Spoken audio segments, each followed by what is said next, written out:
Olá, fala Márcia Chueire, direto de Cuba. Hoje é 30 de novembro de 2021. No dia 25 de novembro, fez 5 anos que o comandante Fidel Castro passou a eternidade, como dizem aqui. Desta vez eu não quero falar de política ou economia de Cuba, nem de pandemia. Vou ler para vocês a última pergunta e resposta do livro 100 Horas com Fidel. Esse livro é o resultado de uma longa entrevista concedida por Fidel entre 2003 e 2005 ao jornalista espanhol, na verdade galego, Inácio Ramonet, que foi publicado em forma de livro.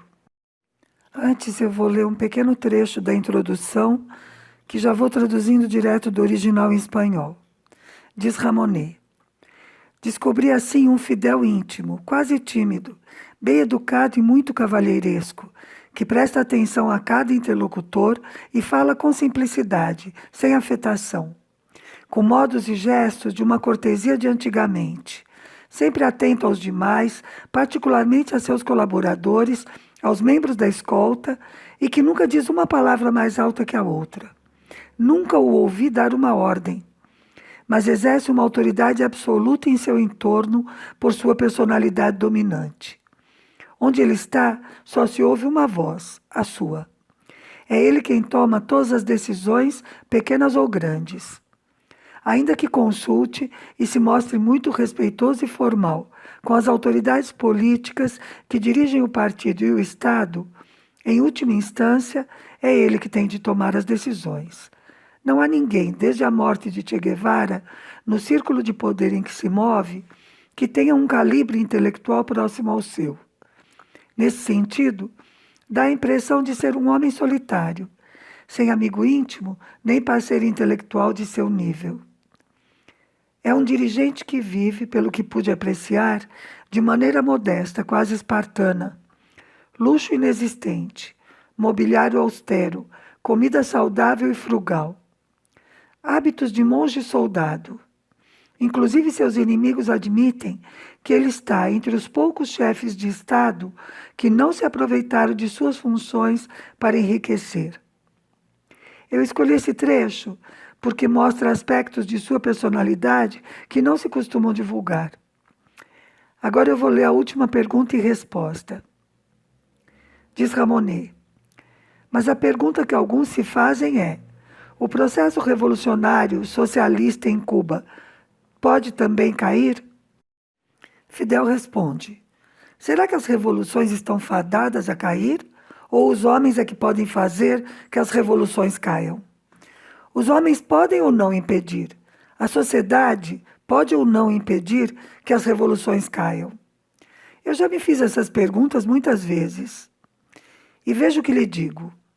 Os Yankees não podem destruir este processo revolucionário, porque temos um povo inteiro que aprendeu a manejar as armas.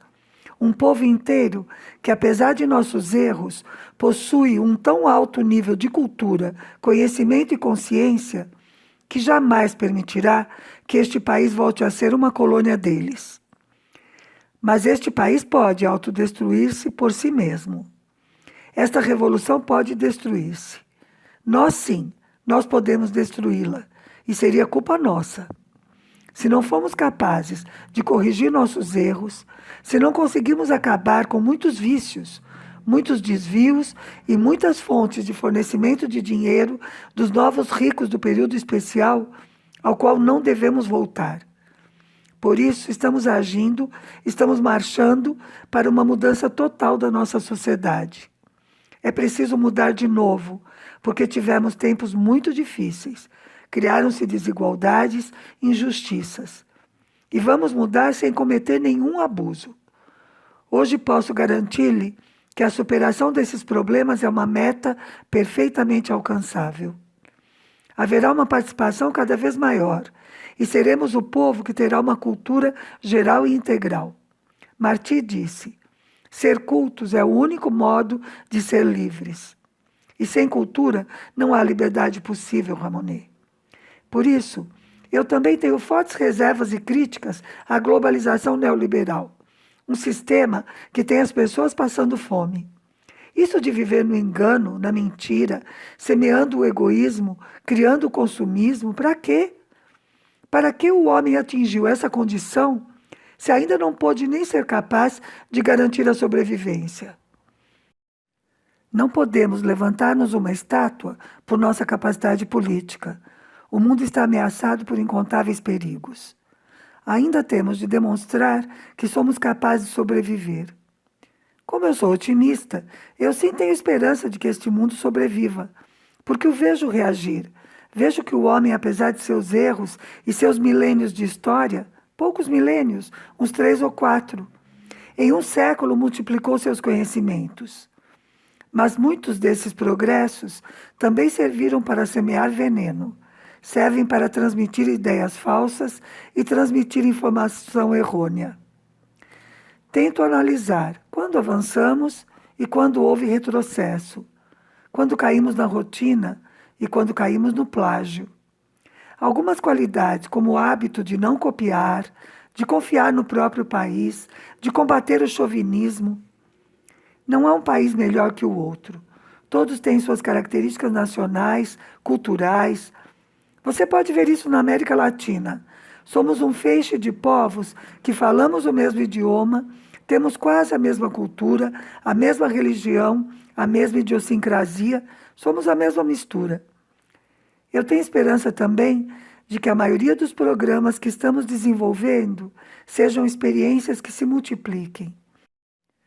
Não queremos a paternidade nem a patente, pelo contrário, ficamos orgulhosos quando alguém empreende algo útil inspirado no que se faz aqui. Fim da citação. E com essa esperança, termino o programa de hoje. Saudações socialistas.